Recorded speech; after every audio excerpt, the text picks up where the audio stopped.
আসসালামু আলাইকুম। আজকে চিংড়ি মাছ কিভাবে রান্না করতে হয় আমাদের কাকলি স্পেশালিস্ট রান্না বিশেষজ্ঞ ও আপনাদেরকে জানাবেন এবং দেখায় দেবেন। প্রথমে চিংড়ি মাছগুলো এইভাবে ধুইতে হবে। ধুয়ে আগে নিতে হবে,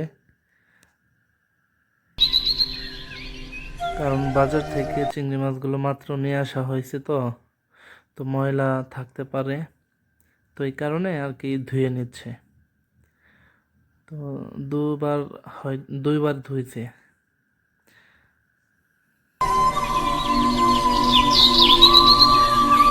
তো এবার কাটার পালা। চিংড়ি মাছগুলো কিভাবে কাটতে হয়, প্রথমে যেইভাবে আমাদের কাকলি চিংড়ি মাছগুলো কাটতেছে সবগুলা এমন করে কাটতে হবে। কাটার পরে তারপরে চিংড়ি মাছের মাথায় অবশ্যই ইয়া থাকে, ময়লা থাকে, সেই ময়লাগুলো আগে তারপর বের করতে হবে।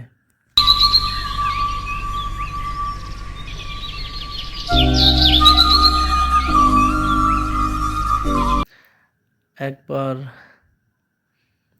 একটা চিংড়ি আসলে অনেক বড় হওয়া প্রয়োজন, কিন্তু মাঝারি সাইজের চিংড়িগুলাই পাইছি আমরা, এই কারণে আজকে এই মাঝারি সাইজের চিংড়িগুলাই নিয়ে আসছি।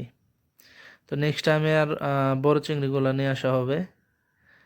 তো আমাদের এইদিকে আসলে এই চিংড়িগুলাই পাওয়া যায় সচরাচর, আর বড় চিংড়িগুলো আসলে অ্যাভেলেবেল না। তো তারপর চেষ্টা করবো ইনশাল্লাহ নেক্সট টাইম বড় চিংড়িগুলো নিয়ে আসতে।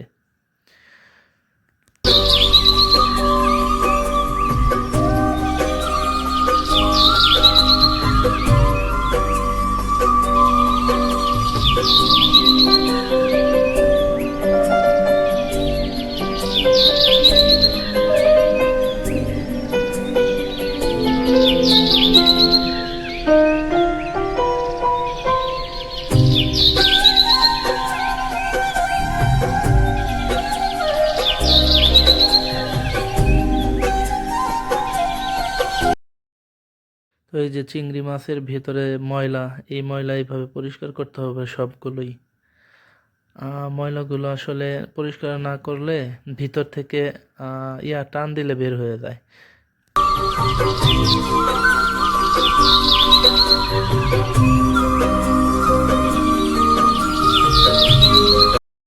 তো ময়লাগুলো আসলে পরিষ্কার না করলে ভালো লাগে না। তো এই যে বের হচ্ছে, সামনের অংশ থেকে একটু চিপ দিলেই ময়লাগুলো পুরোটাই বের হয়ে যায়। তো এইভাবে একটা দুটো করে সবগুলোই চিংড়ি পরিষ্কার করা হচ্ছে।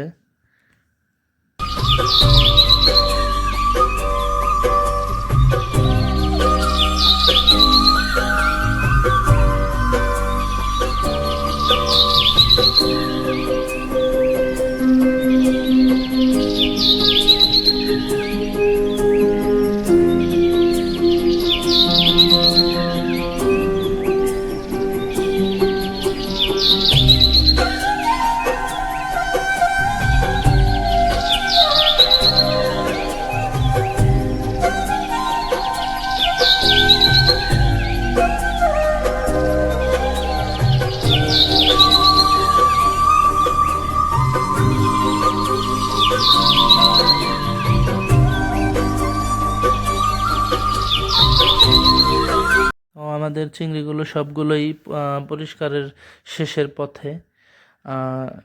সবগুলো শেষ করে পরিষ্কার করে তারপর ধোবো আমরা। এখন এই তো ধোয়ার জন্য নিয়ে আসছি চিংড়িগুলো। প্রথমে মাথাগুলো ময়লাগুলো পরিষ্কার করে তারপরে যে ধুতে হবে। এইভাবে অনেকগুলো পানি দিয়ে প্রায় 4 থেকে 5 বার ধুইতে হবে।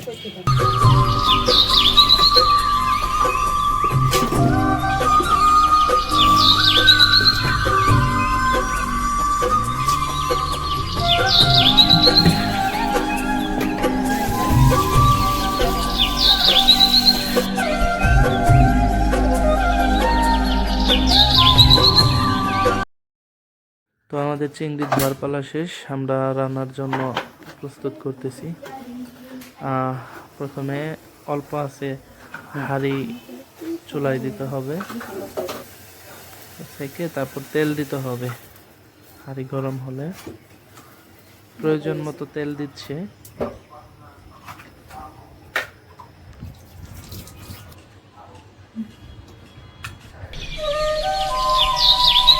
তারপর তেল গরম হয়ে গেলে পেঁয়াজ কুচি দিতে হবে।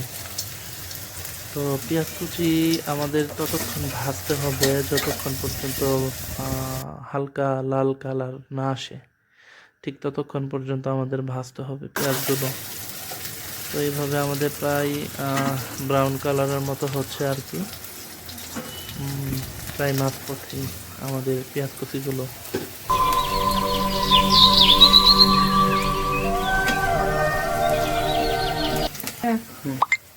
পেঁয়াজ কুচিগুলো ভাজা হয়ে গেছে, এর মধ্যে রসুন বাটা দিতে হবে একটু, 1 চা চামচ পরিমাণ রসুন বাটা দিয়ে হয়েছে। এখন হলুদ দিবে 1 চামচ পরিমাণ, হ্যাঁ। তারপর মরিচ দেবে 1 চামচ পরিমাণ।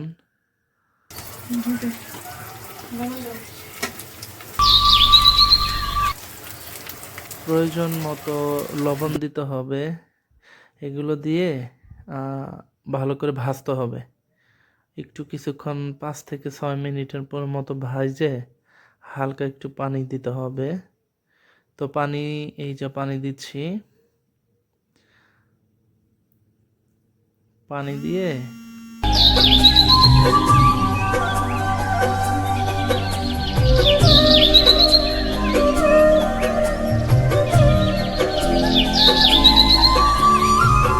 দেওয়ার পরে 2 থেকে 3 মিনিট পরিমাণ কষাতে হবে আর কি, গ্রামের ভাষায় বলে কষানো। তো কষানো শেষ হয়ে গেলে চিংড়িগুলো ঢেলে দিতে হবে।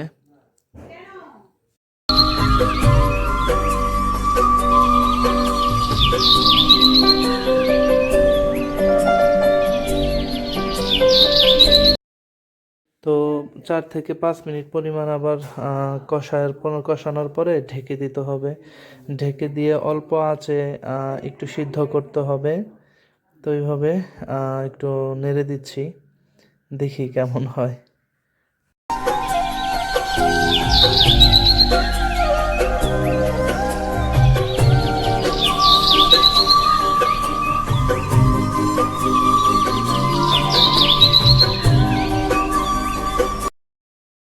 মাঝামাঝি অবস্থায় একটু 1 চামচ পরিমাণ জিরার গুঁড়া দিতে হবে।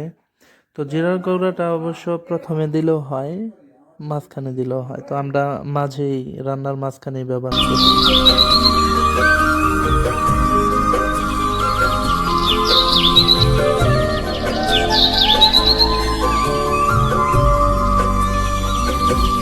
কষানোর পরে হালকা একটু পানি দিছি, দেওয়ার পরে 3 থেকে 4 মিনিট আরও একটু সিদ্ধ করব।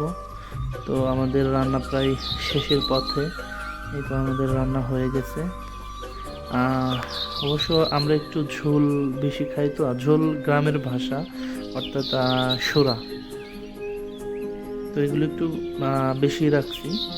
তো আরেকটু জাল দেওয়ার পরে একদম ভুনা হয়ে যাবে।